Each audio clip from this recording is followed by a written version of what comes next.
it's Shannon, and today I wanted to talk some more about the 8 principles of attachment parenting from API, which is Attachment Parenting International.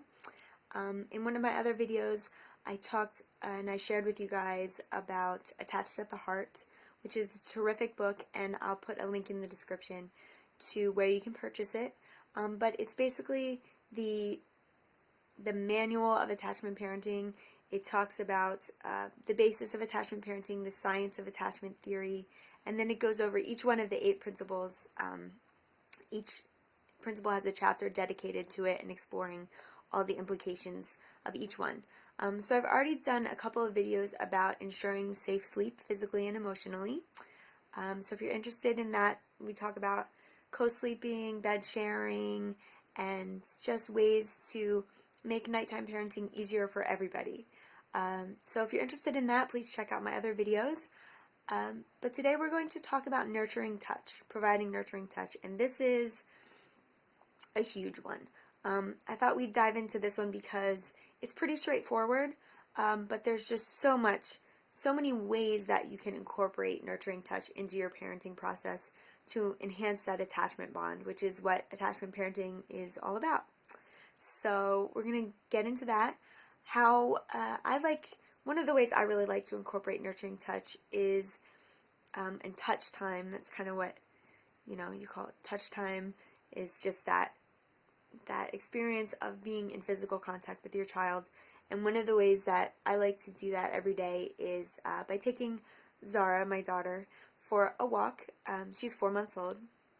We go for a walk, we walk the dogs, and I have her in a wrap. It's a woven wrap, and it's from the Ellaroo company. It's a specially made wrap to carry the baby in. I was going to show it to you and demonstrate some of the wraps, the ways that you can carry the baby, front, side, back, but there are literally hundreds of videos on YouTube already by people that are much more experienced and have much better expertise and can explain it better. So if you're interested in that, just do a search for baby wrapping, wear your baby, and you'll see there's not just woven wraps, but there's the baby carriers. Almost every brand of infant products has their own, has now come out with their own like structured backpack style or front carry style baby carrier. I do have one of those. I have the Ergo Baby brand, and that one's really great. It's comfortable.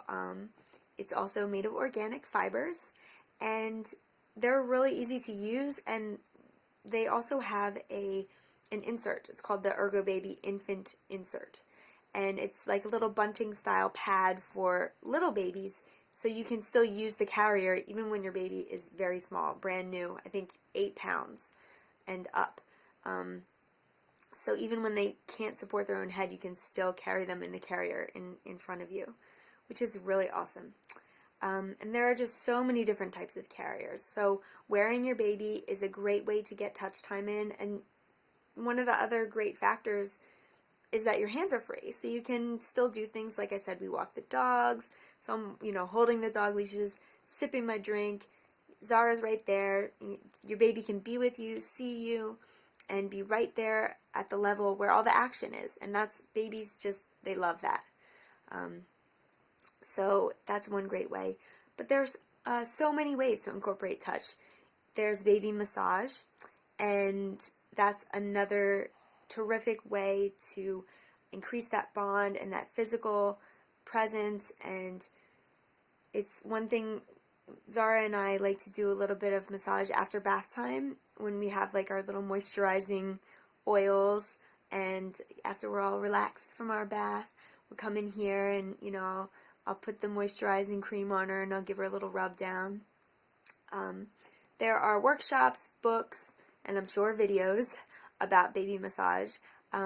So if you're interested in that, definitely check that out. That's one thing that is really, it's so nice. Babies love a rub down just like anybody. One thing that I've read about it is when you rub, if the direction of your stroking is toward the heart, that's like an invigorating rub. So if you're rubbing toward the direction of the heart, of your baby's heart, that's going to kind of invigorate them and enliven them. While if you're rubbing away from the heart, that's more of a soothing and relaxing kind of rub. So you can sort of vary your type of massage depending on the time of day, and your baby will let you know if they're relaxing in your arms, or yeah, we do ours on the changing table, like a little massage table. You can just tell, oh, like Zara really likes to have her feet rubbed. So that's one other great way to enhance the attachment bond through touch. But there's so many other ways. Another great way is bath time. A lot of people will bathe their babies in one of these plastic small infant tubs, but it's perfectly safe for you to get in the big size bathtub with the baby, and as long as you're holding on to them, you can get in there with them, and it's just a great way to relax in the nice warm tub and splash around in there. That's the way Zara and I do it, and we do have this really cute product. I'll put a link as well in the description to this, but it's called a blooming bath cushion. And it's basically this cushion made for the bathtub. It's shaped like a little flower. It's just so cute. And you you can lay the baby on there, and it sort of elevates them a little bit and keeps them from being right against that hard surface of the bathtub. So, yeah, there's just, touch is so important. There's been many instances that prove this. One way is that, and it's sort of a very sad lesson, but it was found that in orphanages in Eastern Europe, I believe that it was Romanian orphanages, but this has happened where there's so many orphan babies that there's just physically not enough people to care for them and hold them the way that they need to be. And it was found that despite receiving protection from the elements, food, all of those sort of physical needs, because they weren't being held, they weren't feeling physical closeness and body warmth, these babies would literally die. Their nervous systems would not develop, and they would just fail to thrive and perish because of a lack of touch. And can you imagine? I mean, that just shows how important it is to be held, to hold the babies. Another commonplace thing, it's become common medical practice, and it's called kangaroo care for preemies. And these are, everyone knows, that babies may need quite a bit of medical intervention when they're born prematurely. And so, even with all of that medical apparatus, it's so important to hold your preemie baby. The kangaroo care concept, which is basically holding your baby upright, kind of like a little baby kangaroo, against your skin. This came about because there were medical facilities with preemie babies that didn't have access to incubators and light boxes and places where the babies could be warmed mechanically. So they just decided, well, let's just hold the babies, and it was found that this worked not only just as well as the medical incubators, but actually better, because the babies were upright, they were against the body heat, they were feeling the breath and the heartbeat of the person that was holding them, and they were thriving. So today, this is, recognized as a very important technique for preemies to help them thrive and to get them strong, and it's just amazing all the things that the human body can do. And attachment parenting kind of encourages you to experience all these amazing things. It's been found that mothers who carried their babies close to their bodies, when the baby starts to get hot, the mother's body temperature will drop, by maybe a degree or so. And if the baby starts to get cold, the mother's body temperature will increase to warm them. So touch is just so important. And just your traditional hug, a cuddle, hold your baby on your lap. These are so important, and they make the baby feel so good, and it makes you feel so much closeness, not only physically but emotionally, and it's just super important. Can't say enough how important it is.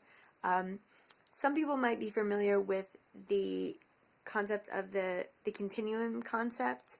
This is an anthropological study that was done of a tribe in the Amazon that had no real contact with the Western world, and they were essentially living in a Stone Age society. And it was found that there was very little conflict, there was very little crying among the babies. The babies were held literally almost constantly in slings or in someone's arms until they were ready to crawl. And these babies were extremely content. So a lot of people follow the continuum concept even in modern culture. This is where the popularization of slings, this is based on that idea of carrying a baby in arms until they're old enough to move on their own. Some people might ask, well, if you're carrying the baby all the time, won't they not learn how to crawl or walk?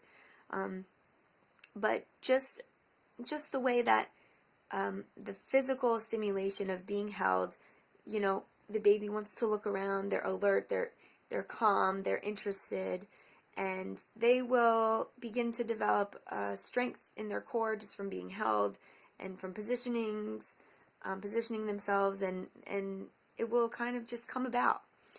Just like you didn't have to teach your baby how to grow in the womb, you really don't have to teach them a lot outside, as long as you're providing that environment and that nurturing, nourishing environment. And then, you know, the growth will take place, because just like a plant in fertile soil grows into a tree, you know, as long as it gets water and sunlight and some minerals, the seed knows what to do, and your baby knows what to do. Part of attachment parenting that's so beautiful is trust. That concept of trust. Trust your instincts. Trust biology. Trust the spirit of nature and the world. I don't want to get too new agey and wishy-washy here, but I do think it's important to say you just have to trust in yourself that you know what to do and that you can feel what's right for your baby. And if you just kind of listen to your gut and listen to those feelings, you'll find your way.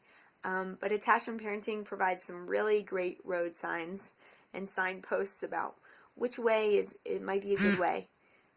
So thank you for watching. Hopefully you found some good tips, and I hope that you check out some of my other videos. Feel free to subscribe to my channel, because we have a lot more coming up. More attachment parenting tips, more simple living tips, and just a little bit of video logging and finding out what's going on with me. So hopefully you guys stick around for that. Thank you very much for watching. Bye.